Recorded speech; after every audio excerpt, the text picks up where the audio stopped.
Hello everyone and welcome to this review for Night of Champions and Monday Night Raw 9/17/2012.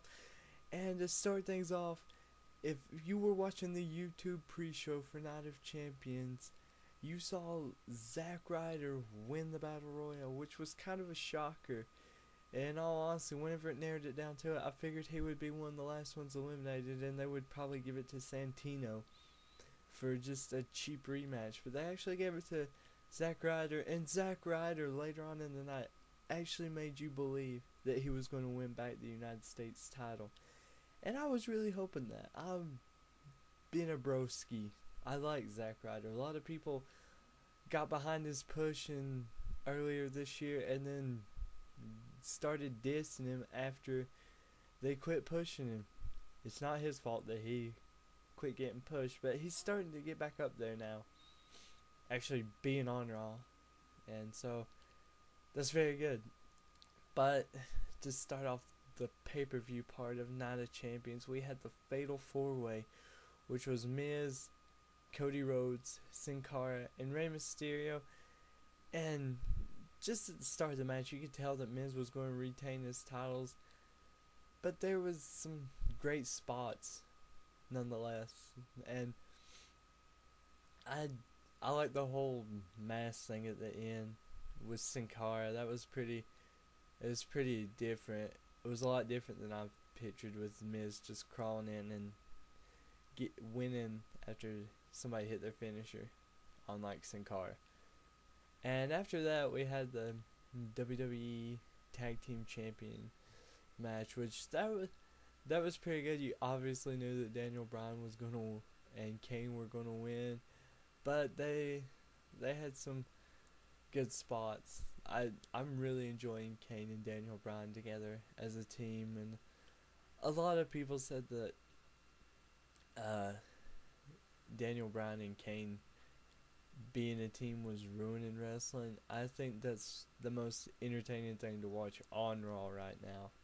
That's just my opinion. I'm just saying.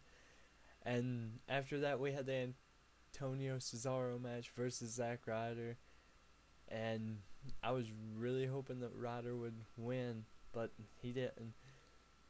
Antonio Cesaro went outside the ring and came back in and hit his finisher. I think the neutralizer, that's what it's called. Yeah. After that, we had Ziggler and Orton, and what a match that was.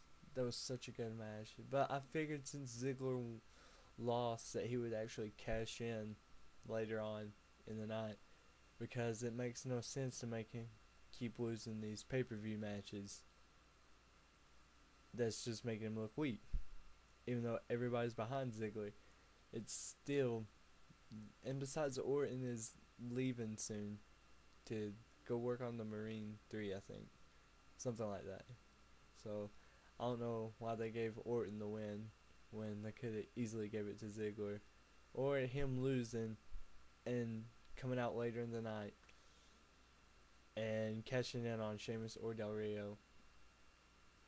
And then we had the women's Divas title match, and I went to the bathroom during that. And I'm not just dissing the Divas, I'm just saying that you can watch TNA knockouts and the WWE Divas, and it's like a whole different world.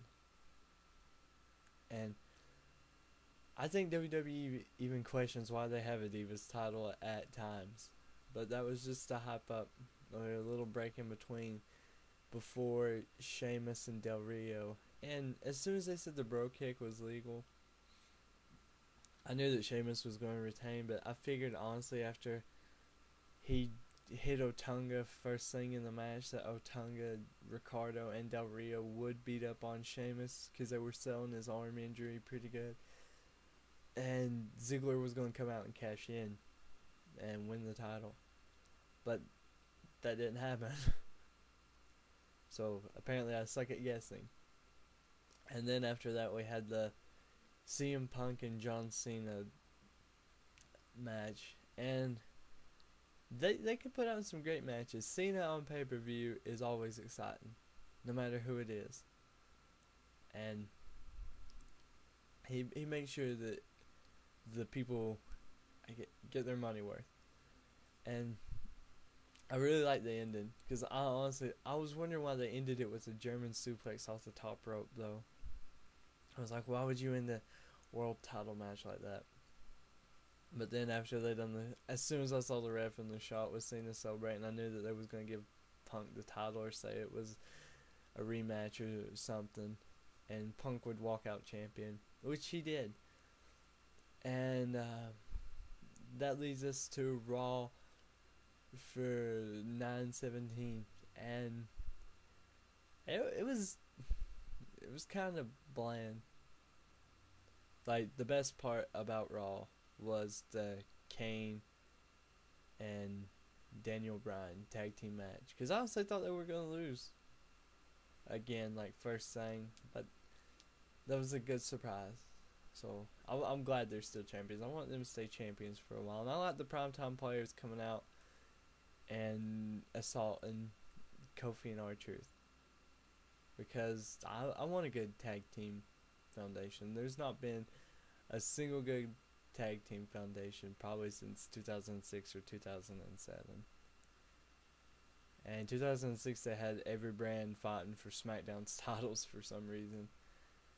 And you know, after that, the other big thing was I really liked Ryback coming out on Miz TV. I thought that was really good, because I'm tired of seeing him just beat 2 or 3 jobbers. That is getting old pretty fast. I like Ryback, but it's about time they actually got into like bigger superstar territory, which is very good for him. And I still don't like his RVD look-alike Trunks, but I like Ryback. I like Skip Shetfield in Nexus too. He's just powerhouse. Yeah.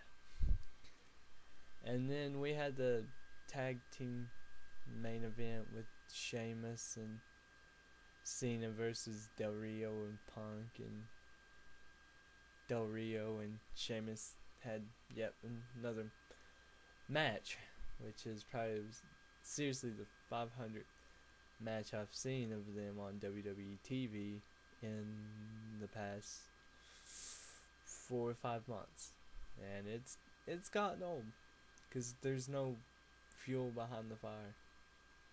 It was old the day that Sheamus supposedly trashed Del Rio's car, and then they showed it, and it was just a bunch of leaves on top of the car with a smoke machine behind it. And the match was good. I mean, there wasn't nothing special about it, but it was still a pretty good match. And I like how they're doing the whole like kind of screw job with Punk and everything. That was pretty good, I thought, but it was too predictable. Right whenever Cena hit the attitude adjustment and he landed near the ropes, I figured he was either going to roll outside the ring